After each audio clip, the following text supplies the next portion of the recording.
I got it together. We're good. We're live. We're live. We're here. Yay. What's up, everybody, and welcome back to Fireside Giants. I'm your host, Anthony Rivardo, joined by my co-host, Ali, and joined today by another special guest. We've got Jay Quads in the building to talk some New York Giants football with us. We're going to go ahead and preview Week 3. We're going to recap Week 2, and we're going to get hyped about the fact that the New York Giants have finally won a football game this season. After going down 40-0, they went down 60-0, 68-0. They were outscored at one point this season, but now with a win in the record books, we're feeling good and we're ready for some Thursday night football. So we're going to go ahead and preview all that. But before we do, make sure to leave a like if you do enjoy this live stream. Subscribe to the channel if you're new. Ring the bell so you don't miss any of our uploads. And if you listen to any of our uploads on Apple or Spotify, make sure to leave us a 5-star review and go follow us on all of our social media channels at Fireside Giants. Without further ado, I'm going to start off by asking Jay, how are you doing today and how hyped are you after that New York Giants victory? I'm doing great. We get to see the Giants finally to win. I was in attendance for that 40-0 beatdown that we suffered in Week 1. So, and even at halftime, I was making Caleb Williams tweets, while the Giants were down, 20-0 in Arizona. But the Giants prevailed. I don't know what was said or spoken to in that locker room at halftime, but it worked, and the Giants got the first win. So I'm pumped up. I'm excited. And we got a Victory Tuesday today. So, yes, let's go. Good Victory Tuesday. Yes. Victory Monday was very nice. I got to relax and just enjoy the fact that the Giants won, even though I was still being harassed over 24 hours later for saying that Daniel Jones was part of the problem in the first half. We prevail, and we're doing good now. So, Ali, how are you feeling after that Giants win? I am feeling so good after getting decimated in week 1. I was in a deep slump, deep depression. I thought I was not going to come out of it. Then I was seeing us get spanked by the Cardinals yet again. And the Cardinals, I thought we were going to spank them. So that wasn't fun for me to watch. But I am happy that they won. I know I said on the last stream I wasn't going to be happy if we only won by a field goal. But honestly, I was happy that we won by a field goal just because the offense got it together. And I feel like if they continue to play the way they did in the second half, then we could keep expecting more from the Giants, which is what I need them to do because I don't want any more blowouts. Yeah, neither do I. Another blowout might just make me go mentally insane. But let's go through some of the chats here. Ultra Crimson Lotus is first. As always, shout out to Ultra Crimson Lotus. Garrett says, hi, what's up, Garrett? Sir Weatherford Chad Turning Uppington. Yo, awesome That's a name. fun name. Sam Fountain's here. What's up, Sam? Joey Donnelly, what's up? Miguel Cintron, what's up? And Alex Serrano says, who wants to spank Anthony? Does anybody have any anybody here? Please don't. I'd appreciate it if you didn't. Sam Fountain asks a good question. I got to answer real quick. Tony, have we set up the FSG store yet? Still waiting on the FSG cap. I got word beginning of next month. Stay tuned. I'll let you all know. Stay tuned to my Twitter. I'll definitely be tweeting when the FSG store is up. And you can go ahead, get yourself some hats like this one. But let's go ahead and dive into Jalen Hyatt. That's the first person I want to talk about. He's right here underneath me on the graphic. Ali, you're the big Jalen Hyatt supporter. You've been going crazy about him on every single live stream that we've done, hyping him up. You meditated. You hit the meditation pose with him after he scored in the preseason game, and he had a big day. He only had 2 catches, but they were impactful. 89 yards worth of 2 catches. So how are you feeling about Jalen Hyatt? And do you think that he could be the X factor and maybe the guy that sends us over the top and gets us the win in week 3? I think he can. I know he's only a rookie, but he has shown that he could be a big playmaker for us. And I just want to talk about the quote he said that he just went up to Daniel Jones and he told him to just throw it to him. And I feel like just the confidence coming out of him where he knew they were getting blown out. And he was like, you know what? I'm going to be the reason why we come back in this game. Throw it to me and I will catch it. And that's exactly what he did. And I'm going to kind of elude a little bit to a potential 49er matchup as I talk about Jalen Hyatt. So we do know that he's a speedy receiver. He can get a lot of separation. And there is a safety on the 49ers that I am a big fan of, Hufanga, who actually has a really hard time at speedy receivers. And I feel like if he does line up against Jalen Hyatt, I think we could get some big plays. And so we just need to feed him. Feed 13. That is what I'm going to praise every single week. Feed 13. Yeah, I hope they feed him. I remember when we used to feed 13 and it was Odell Beckham and he carried us into the postseason. Now he's carrying Kim Kardashian across the beach and into his bedroom. But we're not going to talk about that. We'll talk about Jalen Hyatt some more. Jay, how are you feeling about Jalen Hyatt's performance in week 2? I was just excited to see Daniel Jones just say, F it. We're down 20. First play out of halftime. Throws it out to Jalen Hyatt. 50-yard bomb. And, like she alluded to, he just said, throw it to me. And I was watching, film reviews, all that stuff. And there was some plays where Hyde was cooking the Cardinals secondary, but Daniel Jones didn't throw it. He didn't trust him enough to give him that shot. But he gave him that shot. He gave him two shots, and it sparked the Giants in their comeback. First play out of the half, right then and there, ever since that play, the Giants offense, basically exploded, with 31 points in one half. And I don't know what the exact numbers were, but I seen Bobby Skinner. He tweeted out like something where the plays that Jalen Hyde was on the field for us, we averaged like 16 yards per play or something crazy like that. So when we're looking at this week, we don't know if Saquon's going to be in the lineup. We hope so. We don't know, though. The Giants need to put Hyde on the field. We need to see him with a bigger snap count because we need all the mismatches we can get against this defense. And I think Hyde could be that mismatch we need to possibly come victorious in week 3 versus the San Francisco 49ers. Yeah, I think he could be as well. I mean, as Ali mentioned, their safety duo there, they're susceptible to getting beat over the top. They've got a cornerback, Lenoir, number 2 for them. He's been struggling. His PFF grade is really, really low. He plays out wide for them. So maybe we can find ways to get Jalen Hyatt matched up there as well. But you just mentioned Saquon, J-Quad. So let's talk about him. J-Quad, Saquads. Let's have the discussion. Do we think that he's playing on Thursday? Me personally, I think Dable is full of shit, and I think he's playing smoke and mirrors. Mm-hmm. There's no way that Saquon Barkley is playing in this game on Thursday, but stranger things have happened. Maybe he does, but if he doesn't, because we don't expect him to, Jay, how are you expecting the Giants to supplement the loss of Barkley in week 3? With no Saquon, the Giants need to give Daniel Jones the opportunity to show why you paid him $40 million. Show him why you can prove the media wrong, why they did pay Daniel Jones and ended up giving Saquon Barkley the franchise tag, then giving him a 1-year deal worth $11 million. You got Darren Waller, you got, Jalen Hyde, you added some more wide receivers, Paris Campbell. It's time to use those guys by unleashing the offense. I know it's the San Francisco 49ers defense, but if we ain't going to do it this week against this defense, when are we going to do it? So Daniel Jones, unleash the offense, let him pass, let him drop back, let him do his thing. I know the offensive line is a question mark, but if we want to have a chance in this game, it's going to have to come off of Daniel Jones being effective with the weapons that he has. Absolutely. And Ali, how are you feeling about the running backs that are going to be playing in place of Saquon if he doesn't play? You got Matt Breida back there. You got Gary Brightwell and maybe even Eric Gray, but we haven't seen him take a handoff yet through 2 games. I do think Matt Breida is going to be who takes most of the snaps going into it, even though they might rotate between him and Eric Gray. Breida has more experience. I think we're fine with him in preseason. We saw them play without Saquon Barkley. Obviously, it was preseason, but Breida was the one taking most of the snaps. But in preseason, to what Jay Quad just said, they let Daniel Jones throw the ball, which I feel like is going to be a main thing. And I'm just going to allude to Saquon as like a little joke almost. I have sprained my ankle before, like we all have. And believe it or not, my grandpa, all he had to do was say a prayer over my ankle and I was able to walk later, even though I wasn't able to walk like 2 minutes before. So maybe all we need to do is pray over Saquon Barkley's ankle and he'll be able to come back.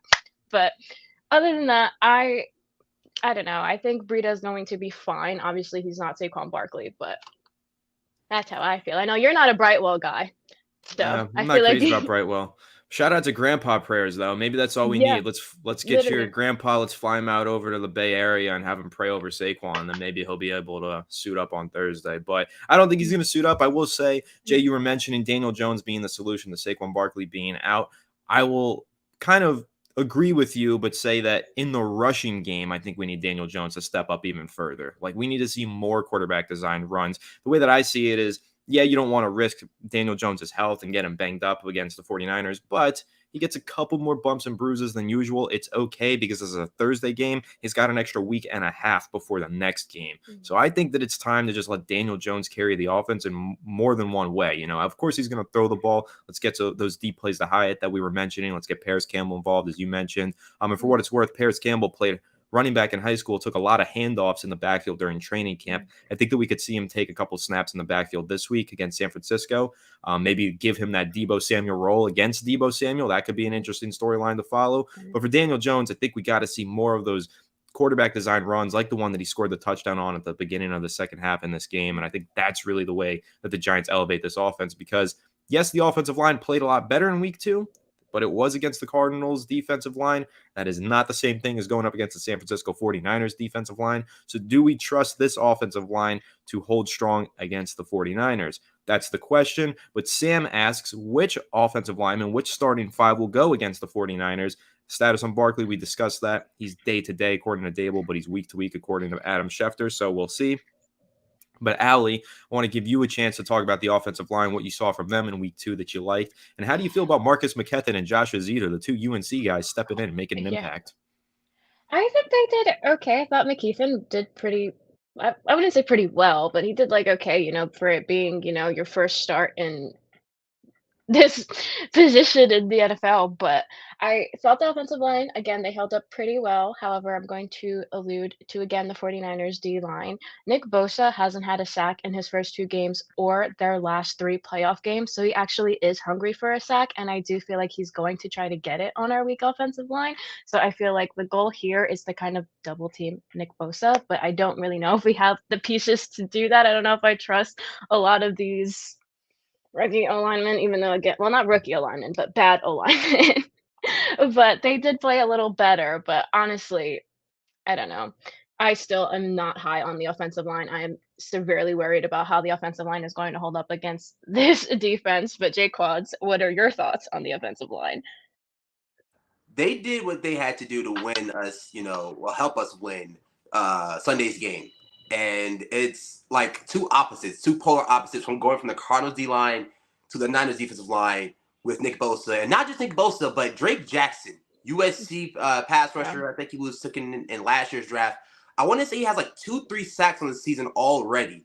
So that's just another guy that we have to worry about. They got the interior guys, Eric Armstead.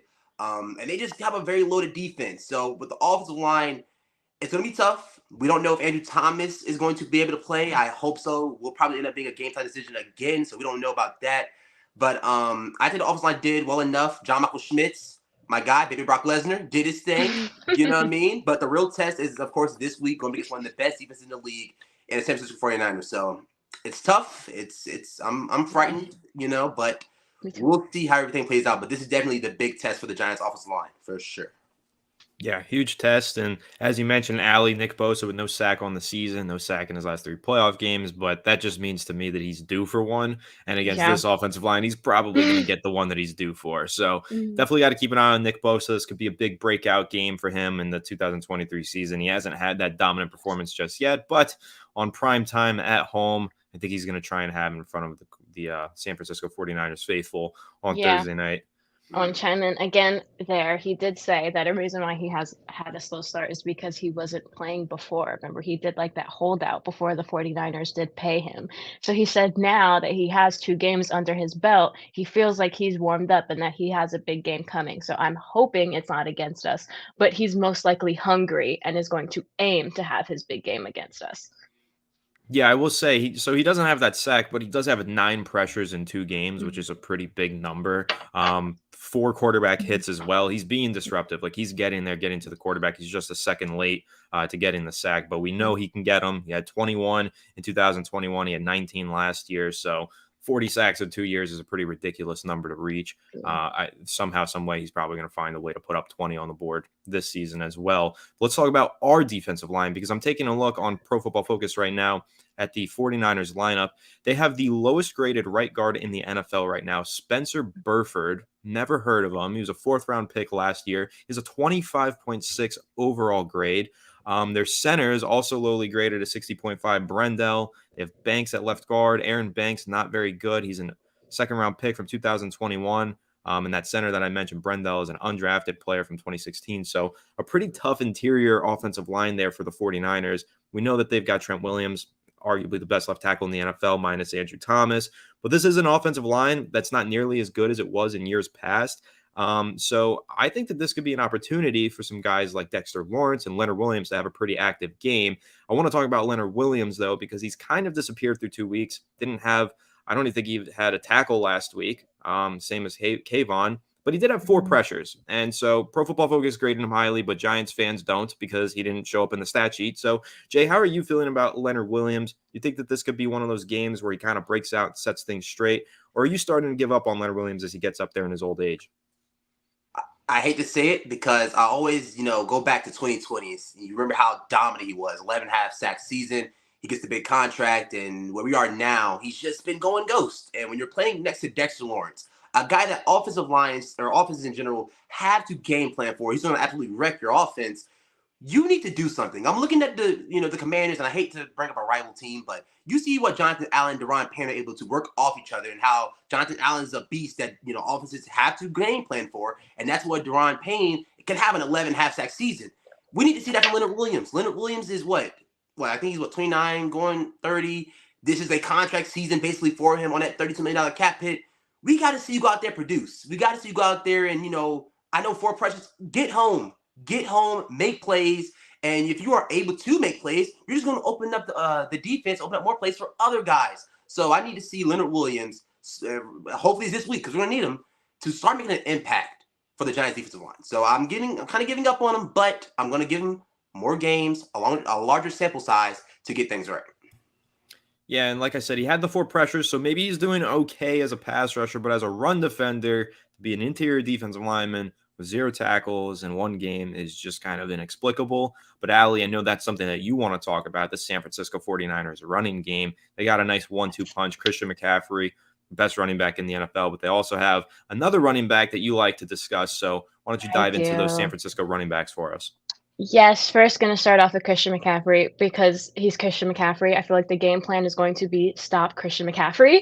I feel like I wrote an article earlier, and in it I stated that not only is he a scary running back, he can also be a wide receiver. So you have no idea how they're going to use Christian McCaffrey at all. But what I can say is that they have been giving him a heavy workload, and I know their head coach alluded to kind of drawing back his playing time, which means we are going to see a lot more Elijah Mitchell. And a lot of people kind of forget about Elijah Mitchell because he was injured a lot. Then they got Christian McCaffrey. So obviously they're not going to have Elijah Mitchell or use him that much anymore. But I do think Elijah Mitchell is also a really good running back. In college, he was also a really good pass catcher. Haven't seen much of that in his NFL career yet. He actually hasn't been that good, but maybe they worked on that skill set a little more so that they could literally use him and McCaffrey interchangeably, so it doesn't matter who's off the field and when. So I think with the both of them, our run defense is going to have a problem. We couldn't really stop Pollard. We couldn't stop James Conner. So do you think we can stop Christian McCaffrey if we couldn't stop those other 2 running backs? I I don't think so. But if we do stop those running backs, I'm going to ask you a question here, Anthony. Do you think our young defenders can hold their own against Debo Samuel and, future Giant Brandon Ayuk? Future Giant. I hope so. Brandon Ayuk, actually, fun fact, he's the number 1 graded wide receiver in the NFL by Pro Football Focus. That's really not much of a surprise because if you've been watching Brandon Ayuk this season, he's been pretty much unguardable, taking ankles on every route that he's running, which is no shocker. We did, Diggy and I did a film breakdown on this channel way earlier in the offseason, months and months ago, about Brandon Ayuk and why the Giants should trade a first-round pick for him. And I kind of still stand firm on that. He's worth the first-round pick, and he's really proving that now. In fact, it would have been a bargain back then because now the ceiling or the price floor is probably even higher for Brandon Ayuk with the first 2 weeks of the season. But I don't think he's a future Giant anymore. I think that window passed because now the way that he's playing, the 49ers aren't going to let him go. He is too freaking good. Can we slow him down? You can try your best, but really what it's going to come down to is that the 49ers have the smartest offensive coach in football, in my opinion, with Kyle Shanahan. He's going to figure out ways to find one-on-one matchups between Brandon Ayuk and a rookie cornerback and Deonte Banks, who I love. Going to be one of my favorite players on this team in no time. Was the number 1 player that I wanted in this draft, but he's going to struggle against Brandon Ayuk. It's Brandon Ayuk. He's a great route runner. However, he hasn't really struggled so far. Deonte Banks has been beat a couple times in coverage, but he's been playing really well. I thought week 1, he was shut down against the Dallas Cowboys. Week 2, yeah, he had a couple of misses, but every rookie cornerback does. But he's been holding his own. So I'm excited to see what the game plan is for the Giants because I don't necessarily think that it's personnel dependent in this game. I really think that it's coaching dependent. Like, how does Kyle Shanahan attack this defense, and what does Wink Martindale do to respond? Where does he put Deonte Banks? How does he find ways to give him one-on-one matchups that he's not going to get burnt over the top and have no safety help? How are we going to generate pass rush against this offensive line? or really rather against this offense that has all of these moving pieces in and all this pre-snap motion. These are the things that I think are really going to make or break this game, is a little coaching chess match between Kyle Shanahan and Wink Martindale. So that's what I'm keeping an eye on. Can we slow them down? No, I honestly don't think so, but we can try our best. And it comes down to Wink Martindale more than it comes down to our personnel. But Jay Quads, I know that you've got Deonte Banks as your Twitter profile picture. So I'm going to give you a chance to talk about Deonte Banks, how you're feeling about him through 2 weeks. I love Deonte Banks. Deonte Banks is my guy. And through the first 2 weeks, I was there to watch him week 1. Didn't play a large sample size. Did end up getting hurt. Dealt with the cramps. But he looked great in that game. He had that great play on the sideline against Michael Gallup. He really held his own. And in week 2, yeah, he had a couple of plays that he got beat in coverage. But overall, he again looked it great. And I'm going to date it back to when he was in college. And I'm an Ohio State Buckeyes fan. But last year, Ohio State versus Maryland, I was expecting to walk in there and absolutely decimate Maryland, But Deonte Banks was one guy that really stood out to me. And, he was making plays defensively and even on special teams. He blocked a kick. So ever since then, Deonte Banks has been my guy. And I've been absolutely astonished how good he's been, in the first 2 weeks of his NFL career. Yeah, me too. And Trey Hawkins too. I think he's had a pretty good couple weeks. Week 2, I thought was even better than week 1 for him in particular. I think the numbers back that up as well. But Trey Hawkins has looked good, and I'm excited about both of these guys. But Allie, Adoree Jackson has not looked so good. What are your thoughts on that? Because with Brandon Ayuk, yes, he plays primarily on the outside, but he's kind of like CeeDee Lamb. They'll move him around. You'll see him on the inside as well. With Adoree Jackson, he might just follow Brandon Ayuk in and out, inside, outside, just to kind of match up as well as he can. Last week, they actually didn't have Trey Hawkins on as a full-time starter in the defense. They pulled Trey Hawkins off for Adoree Jackson as the outside cornerback. But when they went into nickel, then they put Trey Hawkins on and moved Adoree Jackson into the slot, which is what I predicted that they would do in our preseason preview, Allie, if you remember. But that's what they started to do in week 2. And I think that they'll probably do that again. But when you're looking at Adoree Jackson, I think that's the guy who's primarily going to be matching up on Brandon Ayuk. How do you feel about that? Because he hasn't looked too good through 2 weeks. Yeah, I'm not confident about that matchup. I'm going to be really honest. Adoree Jackson has not looked good to me. I feel like he struggled last season as well. Maybe that's just my opinion, but I feel like them moving him into slot just made him confused. I feel like he doesn't really know what he's doing, and I've noticed I know you said this too, like, there's plays where he just looks lost. He has no idea where he's supposed to go, where he's supposed to look, and that does not make me confident. When you're going up against a wide receiver like Brandon Ayuk, I feel like you have to be on your game, and he just isn't. So I'm not confident in him at all. I'm hoping he proves me wrong, but honestly, he lost me. I'm not a fan of Adoree Jackson. Not anymore, at least. Yeah, I think that he was a really valuable player for the Giants last year. He demonstrated that in the postseason, shutting down Justin Jefferson, but he's always had trouble staying healthy. He's never had a fully Yeah. healthy season with the Giants. And right now, he just doesn't look like he knows what he's doing in that slot position. It's a big adjustment.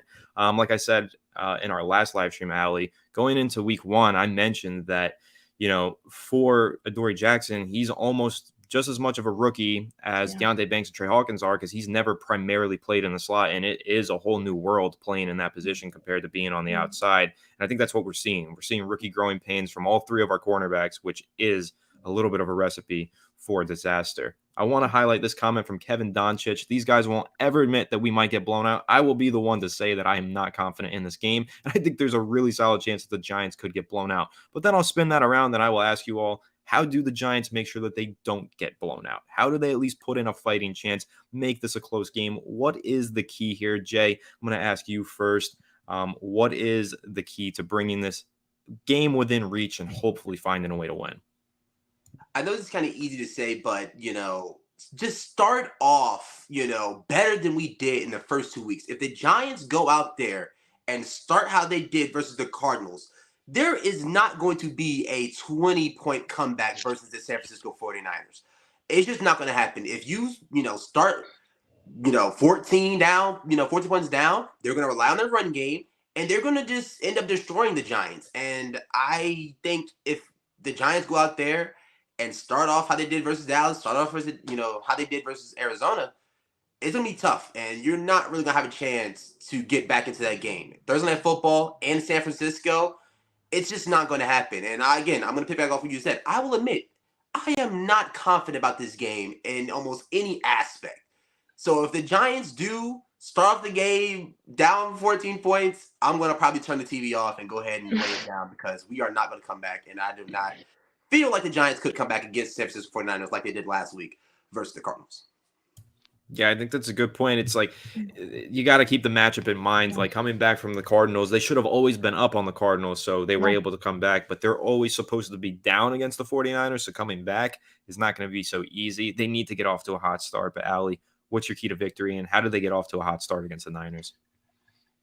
Don't make mistakes. I feel like a lot of the times, a lot is self-inflicted. Yes, the teams seemed a lot better coached than we were, but we also have a lot of dumb penalties, dumb calls. So I feel like most of it is the Giants beating themselves. I have a little confidence, not too much. I do think we're going to get blown out. I don't want us to, but I do think that could happen. But looking at the Rams game, the 49ers didn't start that Ram game super hot. And to me, I don't think the Rams are that strong of a team either. They expose some of Brock Purdy's weaknesses. So again, if we stop that run game and you force Brock Purdy to throw the ball, I do think we'll see Brock Purdy make a few mistakes. He underthrew balls a lot in the game against the Rams. So I feel like that's our game plan.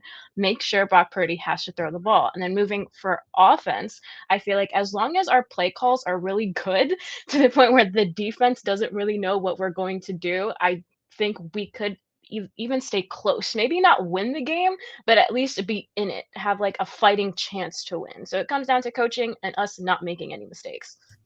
Yeah, as long as they keep it close, you never know what can happen in the fourth quarter. All it Mm. takes is one dropped pass or one fumble, and the whole game can change in the fourth quarter. So that's really what the Giants need to do is they just got to start strong and maintain some sort of momentum going into the fourth quarter, just hoping for that one play that allows them to capitalize and get that fourth quarter win. That's my kind of take on it. But again, staying close with the San Francisco 49ers team after watching how he played against Dallas, easier said than done. But one thing that you mentioned, Allie, play calls. Now, I want to talk about this because this is the talk of the town for the New York Giants right now. Who was calling the plays in the second half?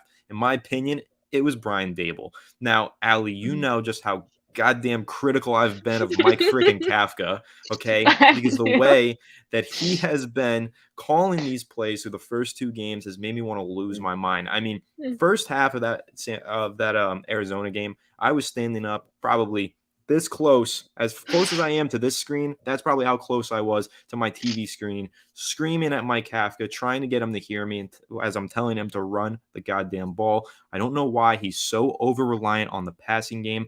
I love Daniel Jones just as much as the next guy, but you don't want to put too much on Daniel Jones's shoulders in the beginning of the game. He's a rhythm-based quarterback. Set the ground game, get a rhythm going for him. Don't call three straight passing plays and go 3-and-outs because the team isn't ready to get going with that offensive line. You got to ease into the game. So that's my take on the Mike Kafka thing.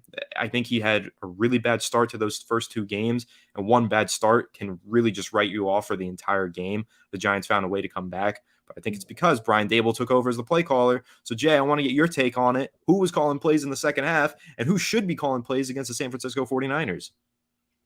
Of course it was Brian Dable. He had the play card and he was trying to be like, oh no, I always had the play card. I always do that. No, you don't. We're gonna just call it how it is. You were calling plays and it worked. It worked. You making that adjustment of you taking the play card, taking the play calling duties from Mike Kafka from that, first half to second half, it worked. And if we're looking at who should be calling plays this week, I don't want to say Brian Dable shouldn't be doing it, but if I'm going to be 100% honest, I don't think we're going to see Brian Dable again with the play card.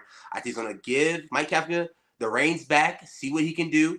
But Brian Dable was for sure calling plays in that second half because there's no way we can go from looking that bad in the first to us dropping 31 points in one half, looking like that if something ain't changed big time like Brian Dable calling the plays for us. Yeah, Allie, what do you think? Do you think it was Kafka or do you think it was Dable in the second half?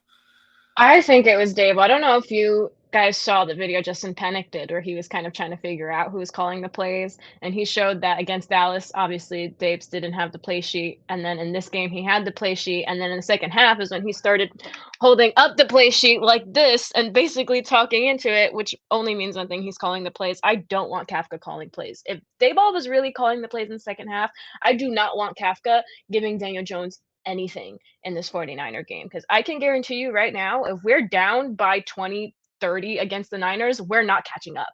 So I don't want that to happen. So as long as Daves is calling the plays, I am fine. I am good. I will be relaxed. But if it's Kafka, I might have a heart attack. So Yeah, I guess I have a that's that. little bit of an unpopular opinion here. Like I said, I'm super critical of Mike Kafka, but I do think he needs to be calling the plays in the San Francisco 49ers game because he is the offensive coordinator. You got to give him a chance to prove himself again. I think that what week 2 was, if Dable did take over the play calling duties, was a wake up call for Mike Kafka. Like, you aren't doing well enough. You got to do better. So let's reset, regroup here. Just watch what I do in this half. And then next week, you go ahead and take the reins over. But I do think that the main takeaway should be in the second half, the Giants, not only were they giving the ball to Saquon Barkley more, but they were running a lot more play action. And even there's a lot of analytics out there, a lot of stats that will tell you no matter what running back you have in the backfield, no matter how bad your yards per carry are, just doing play action increases your likelihood of gaining yards on that play. It's just a big component of all those top offenses in the NFL. And in fact, the offense that runs the most play action is the San Francisco 49ers offense. That's how they've become so successful. So I think that Brian Dable knows that. Mike Kafka maybe didn't pick up on that so quickly. Second half, you saw a lot of play action.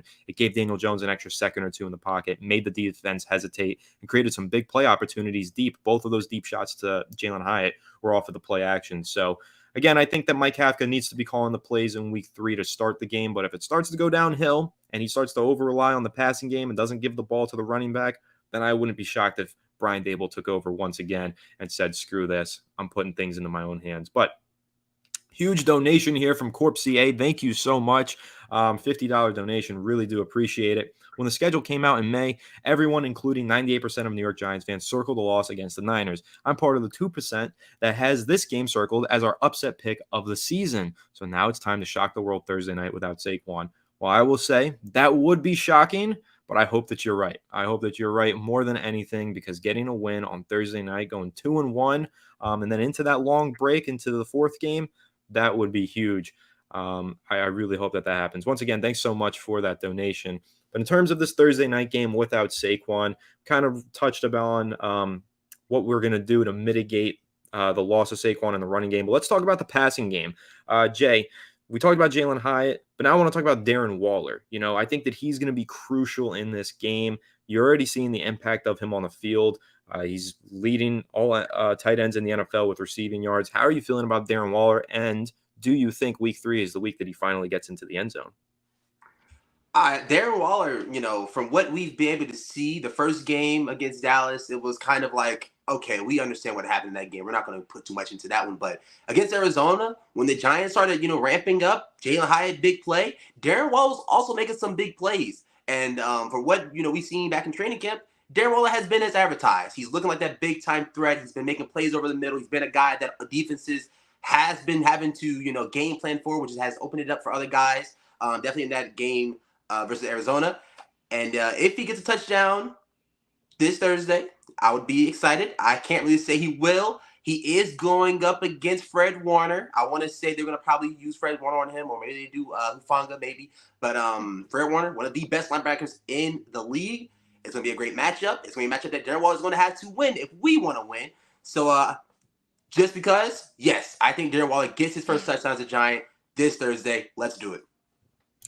I have money on Darren Waller getting that touchdown, so I really hope that you're right about that. But Allie, I know that you also have Darren Waller in fantasy, and you're hoping that he gets that touchdown. But how are you feeling about Darren Waller through 2 weeks? And what do you think his impact can be against this 49ers defense that does, as Jay mentioned, feature Fred Warner?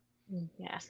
Yeah, I just want to keep seeing them use Darren Waller. I think we saw in preseason in what way they could use him. So I might be a little outlier here. Maybe not a Darren Waller touchdown. Maybe we see a Bellinger touchdown, almost like the way they did in preseason, where they use Darren Waller to help get them down the field and then bring Bellinger out when they're on that goal line. And because the defense is going to be so focused on Darren Waller, we are going to see Bellinger open in the end zone. So Darren Waller does a lot. He can be our big playmaker, but he could also help open up the offense and help all the other players make big plays. So that is what I'm hoping for. So maybe not a Waller touchdown, maybe a Bellinger touchdown. I would probably place a bet on that. Maybe the odds would be kind of good in my favor if that happens.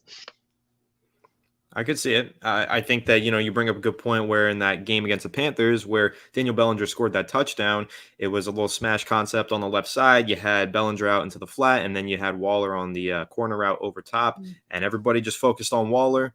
Easy flat route to Daniel Bellinger, easy touchdown. And one other thing that I'll bring up, this is going to be in my film breakdown that's going live on the channel tomorrow about Jalen Hyatt, that big deep post that he caught, 58-yard gain fresh out of the halftime. That was really made by Darren Waller in some ways because what they ran there was a concept called Yankee, which means that Jalen Hyatt was on the left side running a deep post. On the right side, you had a deep over from Darren Waller, and they were attacking the single high safety. In that situation, the single high safety has to pick: do I take the post route or do I take the over route? Well, he saw Darren Waller, and they were double teaming Darren Waller, so he had to take Darren Waller, and that left nobody over the top for Jalen Hyatt to just run free for that huge gain. So you're seeing the impact of Darren Waller in more than one way. Of course, he's getting a lot of receiving yards, making a lot of receptions for the Giants, but he's also just opening things up for other players like that Jalen Hyatt big gain, like you mentioned, that Daniel Bellinger touchdown in the preseason. So it wouldn't shock me if we go into this game in week 3, 49ers are just focused in on Darren Waller in the red zone, and maybe mhm. Daniel Bellinger does just slip by him and his big, massive biceps looking like the Hulk, gets a little reception and walks his way into the end zone. I'd love to see it happen. I'm a big Bellinger fan, so I think that it's Yeah. possible. Now, another player I want to talk about is somebody that, Allie, we talked about a lot last week. We didn't have to talk about him too much after this game. It's Evan Neal. He didn't Mm, absolutely, blow the game like he did mm, in week 1. He mhm. looked better. Did he look elite? Did he look perfect? He didn't. But he looked a lot better. So, Jay, when you're looking at this upcoming matchup with this menacing San Francisco 49ers front, do you feel like Evan Neal can hold up, or do you think we're going to see week 1 Evan Neal return? I want to be positive. I really, really do. I want to see Evan Neal's gonna go out there and bounce back against Nick Bosa, but based off of history, we got to keep it real here. This might be a game where we see Evan Neal struggle mightily. I was in attendance for that Micah Parsons beatdown, and Evan Neal just did not look good. And even when they brought in the backups, he was getting beat. Sam Williams beat him around the edge for a sack. And last week was supposed to be a game where we wasn't expecting the offensive line to look 100% perfect. We had a lot of moving parts. Zudu at left tackle, McKeith at guard. Neal still did not look that great. I want to say out of all the people all the people all the players that started for us, Evan Neal probably didn't look the best against a pretty subpar defensive line. So I just think this is a game where we need to see help on that side. I think the Giants did do that last week, which is something that I didn't see much of in week 1. Bellinger, chipping guys or just sitting there and helping him out. We're gonna see it. We're gonna need that because Nick Bosa versus Evan Neal. Nick Bosa hasn't got a sack yet. You know for a fact he's looking to get that. And we don't want, Nick Bosa to freaking wreck the whole game for us. So we're gonna need some help on that right side for Evan Neal if we want to have a chance in this game. Yeah, and just looking at PFF right now, Evan Neal, funny little stat here. In 2022, he finished the season with a 41.8 overall grade, ranking 80th out of 81 tackles, so second to last. So far this season, he has a 43.3 overall grade, ranking 70th out of 71 tackles, so still second to last. So he hasn't gotten worse technically, but he also hasn't gotten better. It's just more of the same. It's rookie season, Evan Neal Mm. continuing, which is not what we wanted to see. But Allie, I know that you've been mightily critical of Evan Neal, but I will throw out one little positive here. He has an above average run blocking grade. It ranks 60 or Mm. 25th out of 68 tackles. So there's a little positive there. I like the combo of him and McKethan kind of blocking together there. I thought that they did well. Ben Bredesen as well. Whenever we've seen him in the lineup, Glowinski, not too much to say about Glowinski, but I think that Evan Neal's improved in that regard. But Allie, I know you were talking about it. Nick Bosa's due for one. I'm assuming that you're expecting an absolute beatdown. I am. I have been saying this, I think, since before this season even started, that I was having nightmares about Nick Bosa Jones because he was going to run through Evan Neal. Like that is something that has been on my mind since the schedule came out. I am not confident in Evan Neal at all. He did do a little better last week, so I'm hoping maybe that gave him a little bit more confidence, like, okay, I did a little bit. Let's see what I can do against an even stronger team. Maybe if he does do well, then he'll prove everyone else wrong, which is maybe what he wants to do. Maybe he wants to prove himself wrong, prove us wrong, because everybody has been saying he's a bust. he has to know that that's been going around. He has to know that that's what we're saying, and I need to see a big game from him. I'm scared. I think Daniel Jones is going to die if it's just Nick Bosa and Evan Neal, because when it was just him and Micah Parsons didn't even have to do anything. It was like, have you ever pushed, like, a kid out of your way? That's basically what Micah Parsons was doing to Evan Neal. It was like, "Okay, get out of my way," like, whatever. Like, it was just so easy to just move him. So, I don't know. I think Nick Bosa is going to have a field day with Evan Neal, to be honest. This is one thing I want to say. We're not saying that Evan Neal needs to go out there and absolutely shut down Nick Bosa. It's Nick Bosa. He's one of the premier, Mm, passers in the league. Led the league in sacks last year. mm. Just don't Suck. get decimated every play, get ran through every play, get ran around the edge of every play to the point where we can't even throw the ball, to the point where Daniel Jones doesn't have a chance to drop back before he's on the ground. We need to see Evan Yeah. Neal just go out there and fight. Give him a battle. Don't just lose, every single rep. Yeah, I agree. Go ahead. If you have something to say, go. I was about to change the subject, so you can go and then I'll go. I was just gonna say, it's like, to build on what you said, Jay. With Evan Neal, he doesn't even need to be good. He can be bad. He just can't be dreadfully awful. Like, Yeah. you could be bad. Most tackles go up against Nick Bosa and they look pretty bad, but just don't look like an absolute turnstile. Don't look like a revolving door, just letting Nick Bosa walk by. That's all we need to see from Evan Neal. Just at Mhm. least something decent, a little bit of an improvement. But Allie, what's on your mind? Okay, I was going to change a little bit to our other guy that we got in that draft, number 5, Mr. Kayvon Thibodeau, who I love, who went absolutely ghost, who I feel like at this point has to have a good game. He was making excuses. I guess they weren't excuses. He was saying the reason why he doesn't have a tackle or anything is because they weren't running in his direction, which is true. Jahad Ward was really, really bad at blocking the run, so they were just running on Hadi's side basically the whole entire time. But I do think with this weak offensive, well, not a weak offensive line, but weaker, as you mentioned earlier, Kayvon should be due for a better game. I'm hoping. I don't want to see 0 tackles. I just don't want to see a bunch of zeros. So I was just curious on what you guys think we could expect from Kayvon this game, because he needs a breakout game. It has to He happen. does need a breakout game. It's one of those primetime games. We always talk about Kayvon Thibodeau playing well in primetime. It didn't happen in week 1. Hopefully it happens in week 3.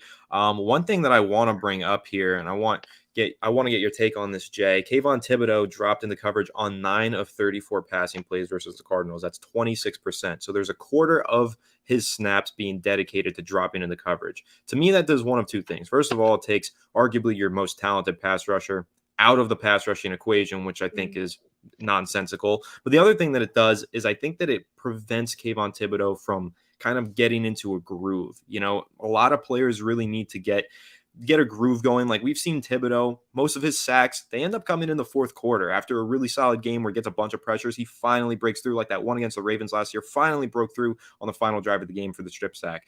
So I feel like this is killing his consistency, killing his momentum mm, here as a pass rusher, trying to get digging into a tackle, trying to learn what pass rushing moves are working, what counters this guy has as the game goes on, as the train passes by. I think you all can hear that. But Thibodeau dropping into coverage, what's your take on it, Jay? Because I think that he's dropping into coverage way too much, and Wink Martindale needs to fix this.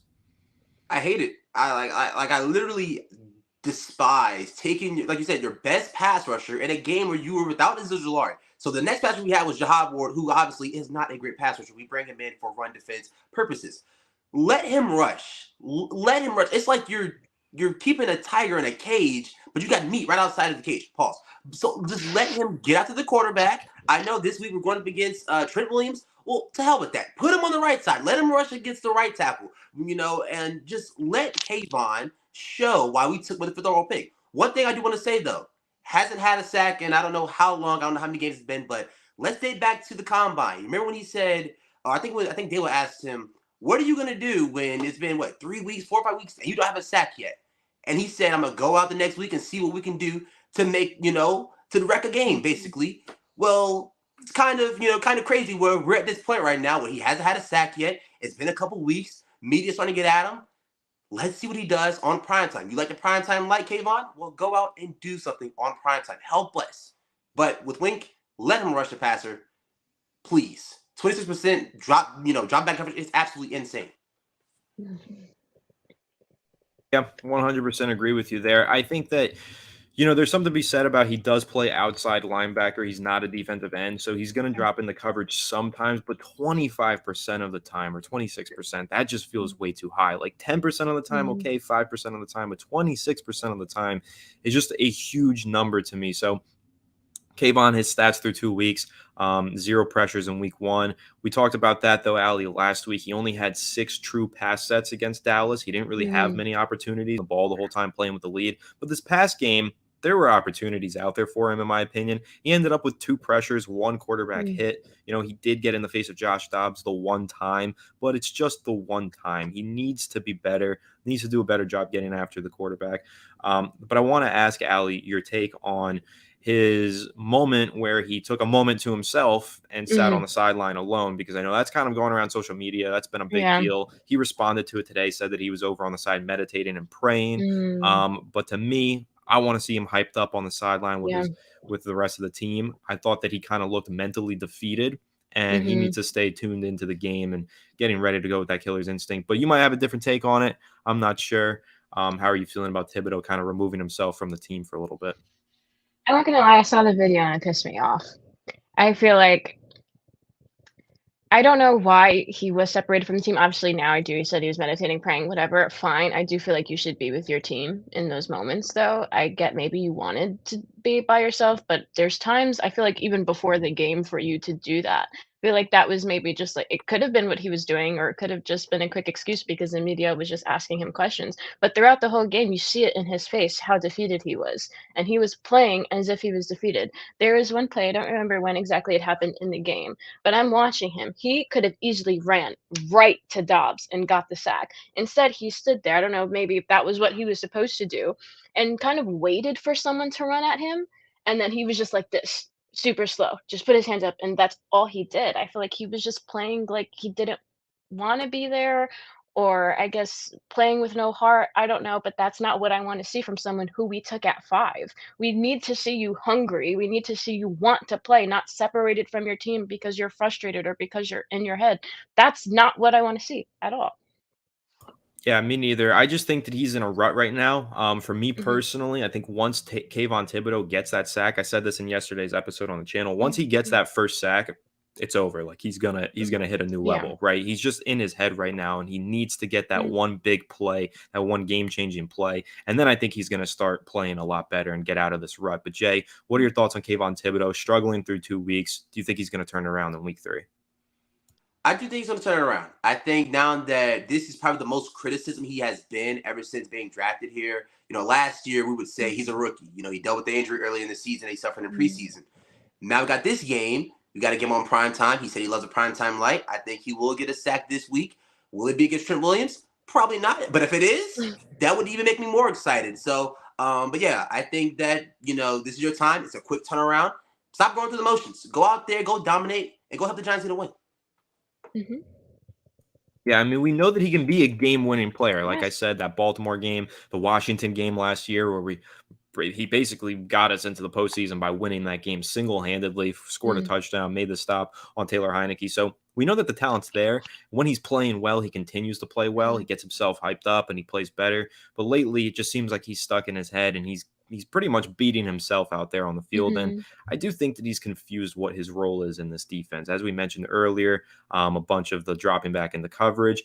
Ali, what you were mentioning, it kind of sounds like he was playing a QB spy, which is not what you want your best pass rusher doing. You want a linebacker playing a QB spy. You don't want your pass Mhm. rusher doing that. Pass rusher gets after the quarterback. Your linebacker stands and waits for the quarterback when a pass rusher pushes him to you. So Mhm. I think that there's just kind of a miscommunication between what Kayvon Thibodeau wants to do and what Wink Martindale Yeah. wants Kayvon Thibodeau to do. And they got to iron that out real quickly. I think if anybody, I was criticizing Kafka earlier, but if anybody on this coaching staff deserves criticism right now, and I know Bobby Johnson's the hot name for everybody, it's probably Wink Martindale. I think this defense has looked like a mess through 2 weeks. I mean, just a lack of execution on a lot of the plays. And I think he's getting a little bit too creative sometimes, a little bit too cute. I don't think he knows what the identity of this defense is right now after all the personnel Mhm. change. So we'll see if Wink Martindale can kind of just simplify things and let the pass rushers rush the passer. But this is a great time. JC NYC, thank you for the donation, $5 there. Appreciate it. Can we trade Azeez Ojulari, injured Laurie, he says, and Matt Glowin skates. Done, done with these Mhm. guys. I was going to bring up Azeez Ojulari next, so that's perfect timing. Jay, I want to know how you're feeling about Ojulari because the injury bug is back. He's not able to stay on the field, but there's so much talent there. Like, we know he can be a great player. Last season, he had 7 games, 5.5 sacks. I mean, that's otherworldly production, right? That's incredible. But right now, he can't even stay on the field. So, how are you feeling about him? And do you think that his absence is one of the reasons why we're talking about Kayvon Thibodeau not being so productive? I'm disappointed. I was looking at, going into the season, I'm looking like you said, 7 starts, 5.5 sacks. Like, that is insane production. Let's see if he can stay on the field and let's see what he can do with a full, good snap count of plays. And right after that 40-point loss, he's on the injury report with a hamstring injury. It's absolutely insane. And I freaking hate it because when he's on the field, we Mhm. know what he can do. We know how big of a gamer he can be. And going into the season, I said if Ezekiel White could stay healthy, he would lead the team in sacks. But he's already on the injury report, already dealing with the hamstring injury.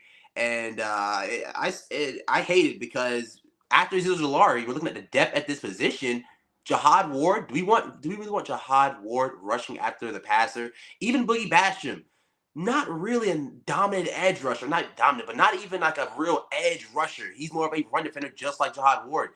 So with the injury for Zilzalari, I'm disappointed. It sucks, but let's see. Whenever he does come back, let's see what he can do then. Yeah, we know the Mm. talent is there. I've always spoken really highly of Azeez Ojulari, even before he was on the New York Giants. That draft, the Giants held the 11th pick. I said trade down to 20, take Azeez Ojulari. They ended up trading down to 20 and grabbing Kadarius Toney. We know how that went. And then they got Azeez Ojulari at 50, which I was pretty much over the moon about. But so far, it's not been so good. I mean, I Mm. thought his rookie season was really impressive. I think he had 8 sacks that year, which is a really solid number for a rookie. And then last year, the 5.5 sacks. And I also forgot to mention 3 forced fumbles on those 5.5 sacks in 7 games. Insane production. If he did that across 17 games, he'd be one of the best pass rushers in the NFL. But so far, he's been unable to stay healthy. Despite a healthy rookie season, now fans, you can label him injury prone because in year 2 or year 3 rather, he's once again dealing with the injury bug. Mm. But Allie, how are you feeling about Azeez Ojulari? I know that I went on the rant a couple of weeks ago that you liked where I said Yeah. he's not injury prone. I got to eat crow on that one. I'm wrong. He is injury prone now. We can say it. But how are you feeling about him? And do you even think that he's going to play this week? Because I don't think he is. I don't think he's playing. I hate hamstring injuries, as you know. I've told you before, they are so annoying. You never know when they're going to get re-aggravated. You never know if you're going to be out 1 week or 6 weeks. Hamstring is just super tricky. I'm just heartbroken by Ojolari, to be honest, because he is a player I also really like as well. I feel like he could be really good on the field, but it's just he's not on the field. And like you said earlier, I feel like that could be why Kayvon is also in a rut, because now they're just double teaming Kayvon. I will give him that excuse. He is being double teamed. Fine. If Aziz was there, I don't think that would be the same case for Kayvon because they would have to be focused on both of them. So it just sucks that he's not there because it could be limiting Kayvon a little bit, limiting us as a team because we don't have someone who could be super good for us just because he is always hurt. I feel like that's just what it is being a Giant. We are plagued by injuries every year for some odd reason. Now it's a bunch of hamstring injuries, and it sucks to have your great players taken away from you because they're always hurt. Definitely. And I know that there's a team in the division that can relate to that, and it's the Washington Commanders. And I'm about to pitch a wild idea. Alex was texting me earlier today because he had this Mhm. crazy idea, so I got to give him a little credit here. But the Giants, they drafted Andrew Thomas with the 4th overall pick. Now they have Isaiah Simmons, who was the 8th overall pick in that draft that a lot of Giants fans wanted. But the number one player that every Giants fan at the time wanted was Chase Young. Chase But he Young. went 2nd overall to Washington. And now he's still in a rut. He's been injury prone. He doesn't look like a player that's going to be around in Washington long term. They didn't pick up his 5th-year option. Is this a guy that the Giants should be targeting maybe on a midseason trade or really looking ahead to next offseason as a low risk, high reward, cheap contract for edge rushing depth? Jay, I want to get your take on it. Do you think that the Giants could hit the trifecta here, get all 3 of the Giants fans' favorite targets from that draft in this offseason? I hate to be a party pooper, but I do not think the Giants are going to end up with Chase Young. Yes, he has been in a rut and he has been, injury prone. But in that Broncos game, and I hate this because I do not like the Commanders, Chase Young and Montez Sweat looked it really good. They looked like a pretty decent or a pretty good pass rushing duo, and they're both healthy now. They're both on the field, and them two with Allen and Payne in the interior, it's gonna be tough. But I think Chase Young is actually in the first two games of this year. Definitely that Broncos game last week. He looked good. I like Chase Totally. Young. I wouldn't be mad at Chase Young, to be honest. I used to be scared of Chase Young, to be honest. Like if we had to play him, it was like, oh, freak, Chase Young. I would be excited to have him here. I understand just the injuries are annoying. I don't want injury-prone players. I don't want players who are going to be injured on the team. But again, I wouldn't mind having Chase Young. That would actually have me pretty excited. Yeah, I think we'd all be excited about it. Whether or not it could happen, I'm not so sure. I definitely don't think a trade would happen. I don't think Washington would ship him anywhere in the Yeah. division. But in terms of getting to next offseason, this is it looks like something Joe Shane would entertain, right? Just finding one of those guys that has been injury prone and taking a chance on him on a low cost, incentive laden contract. It just makes so much sense. So we'll see once we get to the offseason, but I don't want to look too far ahead again. I want to keep our eyes set on this 49ers game in week 3, Thursday night football. Can't wait for it. But we're coming up on the end of this live stream, so I think it's a good time to go over our predictions for this game. This is going to be a tough one because, Allie, this is going to be the first live stream that we've done where we might just have to pick the Giants. If we're being objective about it, we got to pick them to lose. I'm going to go ahead and be the first party pooper on the board. I'm going to predict New York Giants lose 34-20. I think that they show some signs of life and they hang in there, but in that final quarter, I think that the 49ers are going to end up running away with it and winning by 14 points. But 20 points is a lot for the Giants. That's a good amount. That's a good amount to score on the road in San Francisco. So 20-34, I think that's going to be the score line. And I think the storyline coming out of the game is going to be Wink Martindale. What the hell are you doing? Top offensive performer is going to be Darren Waller. Top defensive performer, I think Kayvon Thibodeau is going to get a sack or two, but we're going to get ran all over because this run defense still doesn't look too good. But Jay, what is your score prediction? Top offensive performer, top defensive performer for this upcoming game? Yeah, I'm gonna have the Giants taking an L on this one. It sucks to say, but I'm gonna say the Giants lose this one. I'm gonna say 20-30. I'm gonna say the Giants get the 20 points. I'm gonna say the Giants show fight. I'm gonna say that also the Niners, kind of keep it far away from us actually coming to a point where we could win the game. They probably kick a field goal, something like that. We go on the fourth, last play of the game, we can't get it done or whatever. Top offensive performer, I'm gonna go with Jalen Hyatt. I'm gonna say Jalen Hyatt has his kind of coming out game. He makes big plays for the Giants. Kind of keeps us in it for a majority of the game. And defensively, I'm gonna also go with Kayvon Thibodeau. The media's been on his back. Fans definitely has been on his back. I think he goes out there. He goes out, puts on a good performance on Thursday night. Yeah, I'd love to see Hyatt be the playmaker on offense. And I will say, like I said earlier with Kayvon Thibodeau, he gets that one sack. I think he's going to start to hit a roll for the rest of the season. And to tie it in with what I was saying earlier in the stream about Wink Martindale, I really think it's just about Martindale calling a play for Thibodeau to get an easy sack. Just an overload blitz to one side, and you get him as a free rusher, and you just let him close in and blindside Brock Purdy. Give him that. Just give him one of those plays. Call a play for Thibodeau. Let him capitalize on it, and then just get his confidence back. And then again, like I said, I think he's going to keep rolling. But Allie, I want to hear your take. Hopefully you're the optimist of the bunch because Jay and I, we're not feeling so good about this game. I guess you're not either. What's your score prediction and your top performers? No. Before I do that, I just want to briefly touch on someone we didn't talk about who actually could be a threat. We suck at covering tight ends. We also have to worry about George Kittle. And I suck at score predictions. I hate them. I'm going to piggyback on the 20-30, hoping for a good offensive showing. As far as my offensive player, I'm going to go probably 2 weeks in a row. I want to see a big game from Daniel Jones. And I feel like if it's any week, it's going to be this week. All off season, it was, oh, Daniel Jones can't win without Barkley. Daniel Jones shouldn't have gotten paid. It's all Barkley. So I feel like this is his chance to prove himself. Like, you know what? I don't need Barkley, that I can do this on my own. And that's going to be something that's really fun to see. And like the both of you, because I'm the Thibodeau enthusiast, I want a big game from Kayvon Thibodeau. And so he is going to be my big defensive player.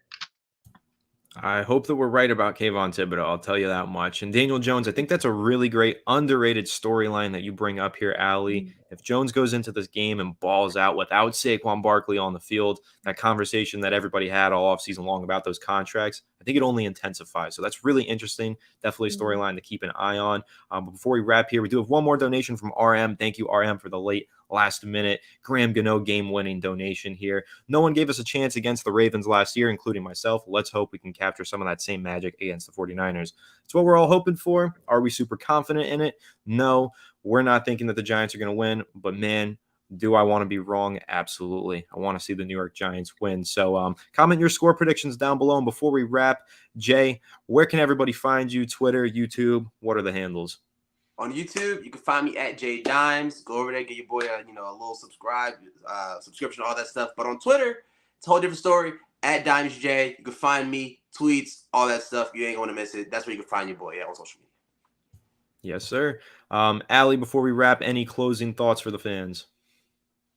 I try not to get too excited for hoping for a Giants win. That is going to be my final thoughts on that. I'm going to say this on our whiteboards. Maybe we could help manifest it for the Giants. Stop Christian McCaffrey. So if everyone could just please do a quick prayer, we are going to stop Christian McCaffrey. And so, yeah, those are my closing thoughts. Yeah, can't win this game without stopping McCaffrey. He's the game breaker. And now we actually have another Graham Gano final game-winning field goal here. Funny Cats, $5. Thank you so much for the donation. 28-7 Giants. So you said don't get your hopes up. Funny Cats has his hopes up, and I hope that he's right. If the Giants find a way to hold the San Francisco 49ers to 7 points, the whole narrative is going to change, and we're going to be talking about the Giants being the contenders in the NFC, and they just had a bad game, a bad first 6 quarters, and now they're one of the best teams in the NFL. So I hope you're right about that, Funny Cats. That would be an incredible turnaround to the season. Fortunately, nobody on this panel thinks that that's possible, but maybe it is. Stranger things have happened any given Sunday, baby. Let's hope to see our New York Giants get a win. But that pretty much wraps this one up. Make sure to leave a like if you did enjoy this live stream. Subscribe to the channel if you are new. Subscribe to Jay's channel down below and follow all of us on Twitter. All of those links in the description box below. If you're listening to any of our episodes on Apple or Spotify, please make sure to leave us a 5-star review and go ahead and follow the channel on all of our social media channels at Fireside Giants. But without further ado, we will catch you on the next one. Have a good one, and let's go Giants.